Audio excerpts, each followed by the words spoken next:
ನಮಸ್ಕಾರ ಸ್ನೇಹಿತರೆ, welcome back to our YouTube channel.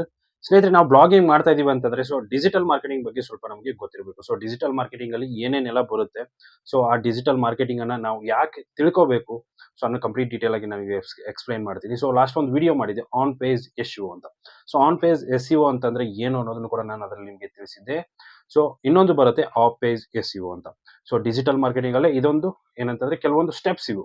On page SEO ಆಗಿರ್ಬೋದು, ಆಫ್ ಪೇಜ್ ಎಸ್ಇಒ ಆಗಿರ್ಬೋದು, ಟೆಕ್ನಿಕಲ್ ಎಸ್ಇಒ ಆಗಿರ್ಬೋದು. ಇದೆಲ್ಲ ಡಿಜಿಟಲ್ ಮಾರ್ಕೆಟಿಂಗ್ ಅಲ್ಲೇ ಬರುವಂತದ್ದು.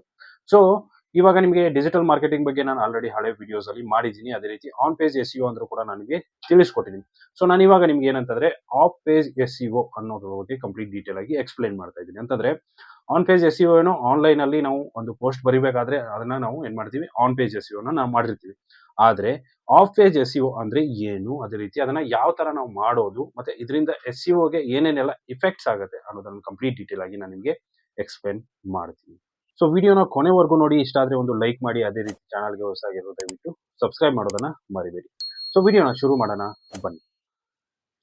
ಆಫ್ ಪೇಜ್ ಎಸ್ಇಒ ಬಗ್ಗೆ ಕೆಲವೊಂದು ಪಾಯಿಂಟ್ಸ್ ಗಳನ್ನ ನಾನು ಮಾಡಿಟ್ಟಿದ್ದೀನಿ. ಆ ಪಾಯಿಂಟ್ಸ್ ಗಳನ್ನ ನಿಮಗೆ ಎಕ್ಸ್ಪ್ಲೈನ್ ಮಾಡ್ತೀನಿ. ಒಂದೊಂದಾಗಿ ನೋಡ್ತಾ ಹೋಗೋಣ. ಮೊದಲಿಗೆ ಆಫ್ ಪೇಜ್ ಎಸ್ಇಒ ಅಂದ್ರೆ ಏನು? ಆನ್ ಪೇಜ್ ಎಸ್ಇಒ ಅಂತಂದ್ರೆ ನಾವು ವೆಬ್ಸೈಟ್, ನಮ್ಮ ವೆಬ್ಸೈಟ್ ಅಲ್ಲಿ ನಾವು ಒಳಗಡೆ ಇರ್ತೀವಲ್ಲ, ಅಂದ್ರೆ ಪೋಸ್ಟ್ ಅಲ್ಲಿ ನಾವು ಅದನ್ನೆಲ್ಲ ಮಾಡಬೇಕಾಗುತ್ತೆ. ಆ ಪೋಸ್ಟ್ ಅಲ್ಲಿ ನಾವೇನಂತಂದ್ರೆ ಈಸಿಯಾಗಿ ನಾವು ಕ್ರಿಯೇಟ್ ಮಾಡ್ತೀವಿ. ಅಂದ್ರೆ ಆನ್ ಪೇಜ್ ಎಸ್ಇಒ ಅಂತಂದ್ರೆ ಏನು, ನಮ್ಮ ವೆಬ್ಸೈಟ್ ಒಳಗಡೆ ಮಾಡುವಂಥದ್ದು. ಆಫ್ ಪೇಜ್ ಎಸ್ಇಒ ಅಂತಂದ್ರೆ ಏನು, ನಮ್ಮ ವೆಬ್ಸೈಟ್ ಬಿಟ್ಟು ಹೊರಗಡೆ ಮಾಡುವಂಥದ್ದು. ಈ ಸಿಂಪಲ್ ಆಗಿ ಅರ್ಥ ಆಗಿದೆ ಅನ್ಕೊಂಡಿದ್ದೀನಿ ನಾನು ನಿಮಗೆ. ನೆಕ್ಸ್ಟ್ ಕೆಲವೊಂದು ಔಟ್ಸೈಡ್ ಮಾಡುವಂಥದ್ದು ಬರುತ್ತೆ. ಅದರಲ್ಲಿ ಸಮ್ ಪಾಯಿಂಟ್ಸ್ ಇದೆ, ನಾನು ಪಾಯಿಂಟ್ಸ್ ಅನ್ನ ನಿಮಗೆ ಹೇಳ್ತಾ ಹೋಗ್ತೀನಿ.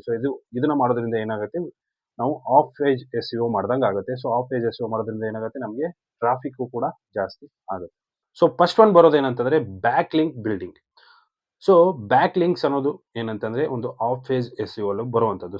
ನಮ್ಮ ಒಂದು ಬ್ಲಾಗ್ ಅಥವಾ ನಮ್ಮ ಒಂದು ವೆಬ್ಸೈಟ್ಗೆ ಬ್ಯಾಕ್ ಲಿಂಕ್ಸ್ ಇತ್ತು ಅಂತಂದ್ರೆ ಈಸಿಯಾಗಿ ನಮ್ಗೆ ಏನಂತಂದ್ರೆ ಟ್ರಾಫಿಕ್ ಸೋರ್ಸ್ ಅನ್ನೋದು ಜಾಸ್ತಿ ಆಗುತ್ತೆ. ಯಾಕಂತಂದ್ರೆ ಇವಾಗ ನಾವು ಒಂದು ದೊಡ್ಡ ವೆಬ್ಸೈಟ್, ಇವಾಗ ಒಂದು Quora.com ಒಂದು ವೆಬ್ಸೈಟ್ ಇದೆ. ಆ ವೆಬ್ಸೈಟ್ಗೆ ನಾವು ನಮ್ಮ ವೆಬ್ಸೈಟ್ ಲಿಂಕ್ ಕೊಟ್ಬಿಟ್ಟು ಬ್ಯಾಕ್ ಲಿಂಕ್ ಕೊಟ್ವಿ ಅಂತಂದ್ರೆ ಅದರಿಂದ ನಮ್ಗೆ ಏನಾಗುತ್ತೆ, ನಮಗೆ ನಮ್ಮ ಒಂದು ಬ್ಲಾಗ್ಗೆ ಟ್ರಾಫಿಕ್ ಬರೋ ಚಾನ್ಸಸ್ ಇರುತ್ತೆ.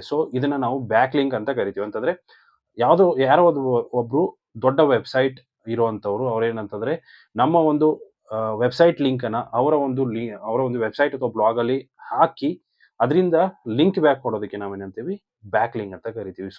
ಅದರಿಂದ ಏನಾಗುತ್ತೆ, ನಮ್ಮ ಟ್ರಾಫಿಕ್ ಜಾಸ್ತಿ ಆಗುತ್ತೆ. ನೆಕ್ಸ್ಟ್ ಇದರಲ್ಲಿ ಬ್ಯಾಕ್ ಲಿಂಕ್ ಅಲ್ಲಿ ಕೆಲವೊಂದು ಬರುತ್ತೆ. ಏನಂತಂದ್ರೆ quality over quantity, natural back links, guest blogging, broken links building, ಅದೇ ರೀತಿ ಇಷ್ಟು ಪಾಯಿಂಟ್ಸ್ ಇದರಲ್ಲಿ ಬರುತ್ತೆ. ನೆಕ್ಸ್ಟ್ ಇನ್ನೊಂದು ಏನಂತಂದ್ರೆ ಸೋಷಿಯಲ್ ಮೀಡಿಯಾ ಮಾರ್ಕೆಟಿಂಗ್. ಇದು ಕೂಡ ಒಂದು ಆಫ್ ಪೇಜ್ ಎಸ್ಇಒ ಅಂತಾನೆ ಕರಿಬಹುದು. ಸೋಷಿಯಲ್ ಮೀಡಿಯಾ ಮಾರ್ಕೆಟಿಂಗ್ ಅಲ್ಲಿ ಅಂತಂದ್ರೆ ಇವಾಗ ನಾವು ಹಾಕಿರುವಂತ ಒಂದು ಪೋಸ್ಟ್ ಅಥವಾ ಒಂದು ವೆಬ್ಸೈಟ್ ಇರುತ್ತೆ. ಆ ಒಂದು ವೆಬ್ಸೈಟ್ ಅಥವಾ ಪೋಸ್ಟ್ ಅನ್ನ ನಾವು ಸೋಷಿಯಲ್ ಮೀಡಿಯಾಗಳಲ್ಲಿ ಶೇರ್ ಮಾಡುವಂತದ್ದು. ಅದೇ ರೀತಿ ಅದಕ್ಕೆ ರಿಲೇಟೆಡ್ ಇರುವಂತಹ ಒಂದು ಇಮೇಜಸ್ ಗಳನ್ನ ಕ್ರಿಯೇಟ್ ಮಾಡೋದು, ಪೋಸ್ಟ್ ಗಳನ್ನ ಕ್ರಿಯೇಟ್ ಮಾಡೋದು, ವಿಡಿಯೋಸ್ ಅನ್ನ ಕ್ರಿಯೇಟ್ ಮಾಡೋದು, ರೀಲ್ಸ್ ಗಳನ್ನ ಕ್ರಿಯೇಟ್ ಮಾಡೋದು. ಅದನ್ನೆಲ್ಲ ಕ್ರಿಯೇಟ್ ಮಾಡಿಕೊಂಡು ಅಪ್ಲೋಡ್ ಮಾಡುವಂತದ್ದು. ಅದರಿಂದ ಏನಾಗುತ್ತೆ, ನಮ್ಮ ಒಂದು ಬ್ಲಾಗ್ಗೆ ಟ್ರಾಫಿಕ್ ಜಾಸ್ತಿ ಆಗುತ್ತೆ. Next brand mention.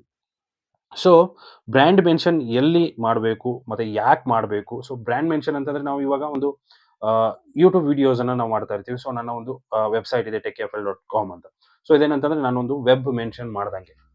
ಇದರಿಂದ ಏನಾಗುತ್ತೆ, ನನ್ನ ಒಂದು ವೆಬ್ಸೈಟ್ ಅಲ್ಲಿ ಏನೇನೆಲ್ಲ ಸಿಗುತ್ತೆ, ಏನು ಅದನ್ನೆಲ್ಲ ನಾನು ಎಕ್ಸ್ಪ್ಲೈನ್ ಮಾಡಿ ಒಂದು ವಿಡಿಯೋ ಮಾಡಿದೆ ಅಂತಂದ್ರೆ ಅದರಲ್ಲಿ ಎಷ್ಟೋ ಒಂದು ಟ್ರಾಫಿಕ್ ಬರುತ್ತೆ. ಇದನ್ನ ನಾವು ಬ್ರ್ಯಾಂಡ್ ಮೆನ್ಷನ್ ಅಂತಾನೂ ಕೂಡ ಕರಿತೀವಿ. Next content marketing. Publishing guest post, infographics, videos and shareable content on third party platforms to attract attentions and links. Guest posting ಮಾಡೋದಾಗಿರ್ಬೋದು. ಅದೇ ರೀತಿ ನೀವು ಒಂದು ಮೀಡಿಯಂ ಅಂತ ಒಂದು ಬರುತ್ತೆ. medium.com ಅಂತ. ಅದು ಬ್ಲಾಗರ್ ತರಾನೇ, ಅಲ್ಲಿ ನೀವು ಕಂಟೆಂಟ್ ಅನ್ನ ಹಾಕ್ಬಿಟ್ಟು ಅಲ್ಲಿಂದ ಲಿಂಕ್ ಬ್ಯಾಕ್ ಕೊಡುವಂಥದ್ದು. ಇದು ಕಂಟೆಂಟ್ ಮಾರ್ಕೆಟಿಂಗ್ ಅಂತ ಕರಿತೀವಿ. Next influencer outreach. Some influencers ಇರ್ತಾರೆ. ಇನ್ಸ್ಟಾಗ್ರಾಮ್ ಅಲ್ಲಿ ಆಗಿರ್ಬೋದು, ಯೂಟ್ಯೂಬ್ ಅಲ್ಲಿ ಆಗಿರ್ಬೋದು, ಇನ್ಫ್ಲೂಯೆನ್ಸರ್ ಇರ್ತಾರೆ.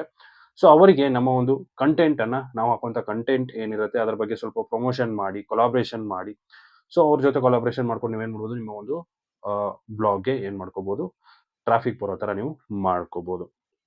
Next forum and community engagement. ಒಂದು ಫೋರಮ್ ಅಂದ್ರೆ ಏನಂತಂದ್ರೆ ನಾವು ಕ್ವಶನ್ ಆನ್ಸರ್ ಮಾಡುವಂತ ಒಂದು ವೆಬ್ಸೈಟ್. ಸೊ ಆ ಒಂದು ವೆಬ್ಸೈಟನ್ನು ನೀವು ಕ್ರಿಯೇಟ್ ಮಾಡ್ಕೋಬೋದು. ನಿಮ್ಮ ಒಂದು ಬ್ಲಾಗಲ್ಲೇ ಫೋರಮ್ ಅನ್ನೋ ಒಂದು ಆಪ್ಷನ್ಸನ್ನು ಕೊಟ್ಬಿಟ್ಟು ನೀವು ಕ್ರಿಯೇಟ್ ಮಾಡಿಕೊಂಡು ಅಲ್ಲಿ ಕೇಳ್ತಿರೋ ಕ್ವಶನ್ಸ್ಗೆ ಆಡಿಯನ್ಸ್ ಕೇಳ್ತಿರೋ ಕ್ವಶನ್ಸ್ಗೆ ನೀವು ಆನ್ಸರ್ ಮಾಡೋದು. ಸೊ ಈ ಥರ ಒಂದು ಕಮ್ಯುನಿಟಿ ಬಿಲ್ಡನ್ನು ನೀವು ಮಾಡಿಕೊಂಡ್ರೆ ಏನಂತಂದರೆ ನಿಮ್ಮ ಬ್ಲಾಗ್ಗೆ ಕಂಟಿನ್ಯೂಯಸ್ ಆಗಿ ಟ್ರಾಫಿಕ್ ಇರುತ್ತೆ. So next podcast guesting. So, appearing as a guest on podcast in your niche, which often includes backlinks in show notes.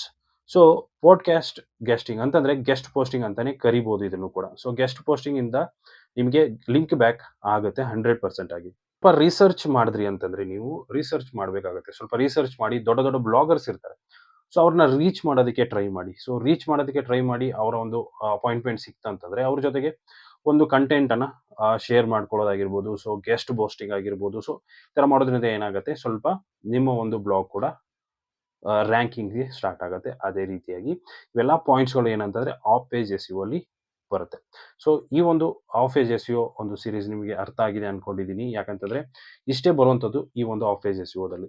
So on page SEO ದಲ್ಲಿ ನಾವು ವೆಬ್ಸೈಟ್ ಒಳಗಡೆ ಮಾಡ್ತೀವಿ. ಆಫ್ ಪೇಜ್ ಎಸ್ ಯು ನಾವು ನಮ್ಮ ಒಂದು blog ಅಥವಾ website ಬಿಟ್ಟು ಹೊರಗಡೆ ನಾವು ಮಾಡ್ತೀವಿ.